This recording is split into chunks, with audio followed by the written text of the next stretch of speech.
बिस्मिल्लाहिर्रहमानिर्रहीम। अस्सलामुअलैकुम। Welcome back. तो जी कैसे हैं आप सब? आई होप कि सब बिल्कुल ठीक होगी। अल्लाह पाक आप सबको खुश रखे, आमीन सुम्मा आमीन। तो चलिए अपनी व्लॉग को करते हैं स्टार्ट। नाश्ता करने के बाद आज मैं लगी हूँ अपने किचन की डीप क्लीनिंग पर, क्योंकि रमज़ान से पहले ये काम करना बहुत ही ज़रूरी है। तो ये देखिए मेरा सारा जो किचन है बिल्कुल बिखरा हुआ है, और सारे के सारे जो स्पाइसेस जार्स थे तो मैंने ख़ाली कर दी है। और अभी मैं इन सारे डब्बों को गर्म पानी की मदद से अच्छी तरह वॉश करूँगी। ये ऊपर वाले कैबिनेट्स में पड़ी हुई थी सारे डब्बे, तो जितने भी मसाले थे तो उन सारों को मैंने प्लेट्स में डाल के रख दिया है। और इससे मुझे ये आइडिया भी हो जाएगा कि जो भी मसाले मेरे पास नहीं है तो उनको मैं वक्त पर बाय कर सकूँ, और जो भी मतलब ब्लेंड करने की होती है तो उनको मैं रमज़ान से पहले ये ब्लेंड करके इसे डब्बों में फिर से रखूँगी। तो एक तो ये आसानी हो जाएगी, और दूसरा ये हो जाएगा कि मेरा किचन भी क्लीन रहेगा। एक हाउसवाइफ का किचन क्लीन रहता है तो बस ये तो बड़ी खुशी की बात होती है फिर। तो फिर अभी मैं ये जो सारे डब्बे हैं उनको मैं अच्छी तरह वॉश करती हूँ। इन डब्बों को मैं महीने में सिर्फ एक दफ़ा ही वॉश करके ड्राई करके फिर इसमें जो भी मसाले डालने होते हैं मुझे तो वो मैं इसमें डालती हूँ। और हर 15 से 20 दिनों के बाद मैं ऐसा करती हूँ कि ये जो सारे डब्बे हैं उनको मैं कपड़े की मदद से भी साफ़ करती हूँ, तो ये हमेशा ही क्लीन रहती है। लेकिन फिर भी ये है कि रमज़ान से पहले अगर ये काम ख़त्म करे बंदा तो फिर वैसा भी मुबारक महीना है, तो इसी में जितना हो सके तो इबादत के लिए टाइम जो है ना ज़्यादा से ज़्यादा मिलेगा।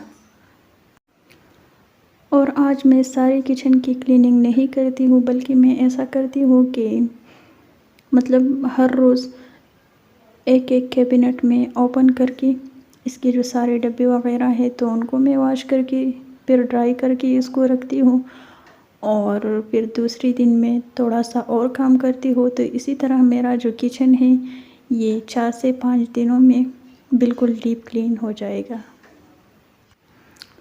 और अगर आपके पास वक्त है तो एक दिन में भी हो जाता है, लेकिन ये है कि बहुत ही मुश्किल हो जाएगा, क्योंकि फिर कुकिंग भी करनी है, बच्चों को भी देखना होता है, और भी बहुत सारे काम है करने को, तो अकेले बंदा नहीं मैनेज कर सकता।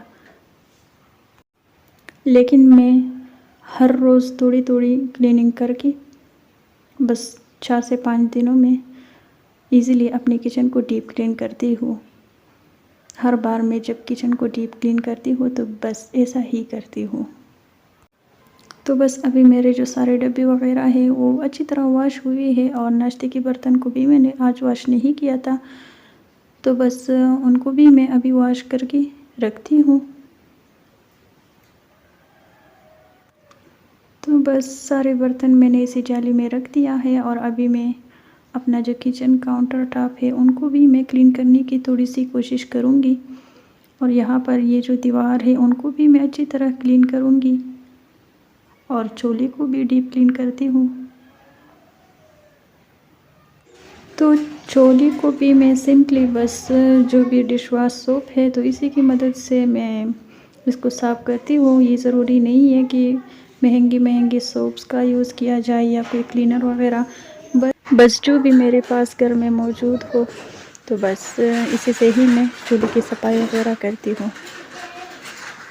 वैसे अगर कोई भी हाउसवाइफ 1-2 घंटे के लिए अपनी किचन और रूम की क्लीनिंग मतलब डेली बेसिस पे करती है तो फिर डीप क्लीनिंग में इतनी दुश्वारी नहीं होती है। तो बस अभी मैंने अपने चूल्हे को जो है ना स्क्रब से रब किया है, और अभी मैं ये जो दीवार है इसको भी साफ़ करने की कोशिश करती हूँ। चूल्हे को अगर इस तरह से साफ़ किया जाए तो ये बहुत ही बेस्ट तरीक़ा है, क्योंकि पिछले दिनों मैंने जो है ना डीप क्लीनिंग के लिए मैंने इसको वॉश किया था, तो पता नहीं क्या हो गया है इसका जो ये जो एक चूल्हा है तो अभी ये बर्तनों को नीचे से काला करती है। तो बस अभी मैं सोच रही हूँ कि रमज़ान से पहले पहले अपने लिए दूसरी चूल्हे का कोई ना कोई बंदोबस्त ज़रूर करो।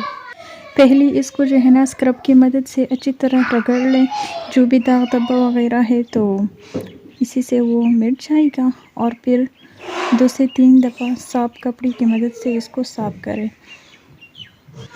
तो जी यहाँ पर मैं दूध का बर्तन धो रही हूँ और चूल्हे के ये जो पार्ट्स है इसको मैं हमेशा से स्टील स्क्रब की मदद से ही वॉश करती हूँ। तो बस चूल्हे के ये पार्ट्स धोने के बाद मैं नीचे ज़मीन को जो है ना फर्श को अच्छी तरह झाड़ू लगाऊंगी सारे किचन को। तो इनको साफ़ करने के बाद मैं ऐसा करूँगी कि जो भी मेरे पास ये जो डब्बे वगैरह है तो उनको मैं टॉवल की मदद से अच्छी तरह ड्राई करूँगी पहले, क्योंकि फिर इसी में थोड़ी सी अगर नमी रह गई तो इसी में ये स्पाइसेस बहुत ही जल्दी ख़राब हो जाएगी। तो बस जी यहाँ पर मैंने सारे डब्बों को अच्छी तरह ड्राई किया है और जो भी ढक्कन वगैरह थी तो उनको भी मैंने टॉवल की मदद से बहुत ही अच्छी तरह ड्राई की है। और अभी मैं थोड़ा थोड़ा करके ये जो सारी स्पाइसेस वगैरह है तो ये मैं फिर से डब्बों में डालूँगी। सारे डब्बों को तो मैं रिफ़िल नहीं करूँगी क्योंकि मेरे पास बहुत ज़्यादा स्पाइसेस जो है ना वो घर में अवेलेबल नहीं है। तो डीप क्लीनिंग करने के बाद मेरे पास भी स्पाइसेस घर में नहीं थी तो उन सारों को मैंने लिस्ट पे जो है ना लिख दिया है ताकि वो मैं अपने लिए मंगवा सकूं। और बाद में जो भी ब्लेंड करने की हो तो उनको मैं ब्लेंड करूंगी और जो भी वॉश करने की स्पाइसेस हो तो उनको मैं वॉश करके ड्राई करके फिर इसी डब्बों में वापस डालूंगी। और ये जो मैंने सारी प्लेट्स निकाली हैं शेल्फ पे जो भी मसाले मैंने इसमें डाले हैं, तो अगर आपके पास साफ कागज़ वगैरह हो तो आप इसी पे भी ये मसाले डाल सकती है, लेकिन मुझे अच्छा नहीं लगता तो फिर मैंने सोचा कि चलिए ये जो प्लेट्स है इसी में ही मैं स्पाइसेस रखती हूँ। तो बस अभी ये काम तकरीबन ख़त्म होने वाले हैं। तो इसमें तो ज़्यादातर जो डब्बे हैं वो खाली रह गई तो उनको भी मैं सेव करके रखूँगी। और यहाँ पर मेरे पास अचार का बड़ा वाला डब्बा था तो अचार तो खैर थोड़ा सा रह गया है तो अभी मैं इसको जो है ना इसी ग्लास जार में रखूँगी और अचार का वो बड़ा वाला डब्बा मैं किसी और स्पाइसेस के लिए मैं इसे यूज़ करूँगी। तो खैर अभी ये देखिए मेरे किचन का हशर। तो खैर यहाँ पर ये जो प्लेट्स है जिसमें मैंने मसाले रखी थी तो अभी मैं उनको अच्छी तरह वॉश करके रखती हूँ।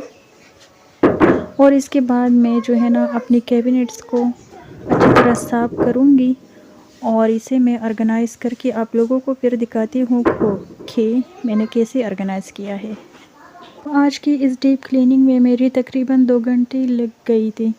नीचे वाली जो भी कैबिनेट्स है इनको अभी मैंने हाथ भी नहीं लगाया है क्योंकि मैं बहुत ज़्यादा थक गई थी। तो अभी मैं ऐसा करूँगी कि थोड़ा थोड़ा करके मैं बस 2 से 3 दिनों में ही अपने किचन को अच्छी तरह डीप क्लीन करूँगी।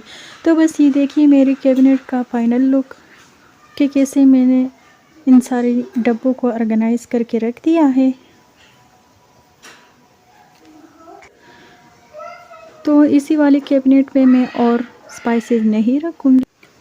तो खैर ये 3-4 डब्बे मैंने इसी वाली अलमारी में रखी हैं और ये वाला जो पार्ट है अलमारी का ये मैंने बिल्कुल भी साफ़ नहीं किया है। इनको मैं कल ही साफ़ करूँगी। और अभी ये है जी खाने का टाइम। तो खाने के लिए आज मैं बना रही हूँ गोश्त कौरमा। तो गोश्त तो पहले से बॉईल किया हुआ था और अभी मैंने जो है ना प्याज को मैंने ब्राउन करके इसे ब्लेंडर में डाल दिया है। इसी के साथ मैंने इसमें लहसुन भी डाल दिया है।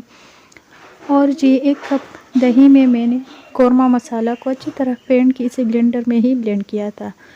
तो बस अभी यहाँ पर जो है ना बीफ को मैं अच्छी तरह फ्राई करूँगी पहले ऑयल में। और यहाँ पर मैंने थोड़ी सी गरम मसाले भी डाल दी है, थोड़ा सा तेज़पात है, दालचीनी है, लौंग और काली मिर्च ये भी मैंने इसी में डाली थी। और गोश्त जब मेरा फ्राई हुआ तो वो सारा मिक्सचर मैंने इसमें डाल दिया है। और जी जब ये अच्छी तरह दही जो है ना अपनी पानी को छोड़ लेंगे, तो फिर मैं इसको डिश आउट करके इसी के साथ आज बस ये रहा मेरा सिंपल सा डीप क्लीनिंग व्लॉग। मुझे दीजिए इजाज़त, नेक्स्ट व्लॉग तक अपना ढेर सारा ख्याल रखिए, मुझे दुआओं में याद रखिए। अल्लाह हाफिज़, टेक केयर।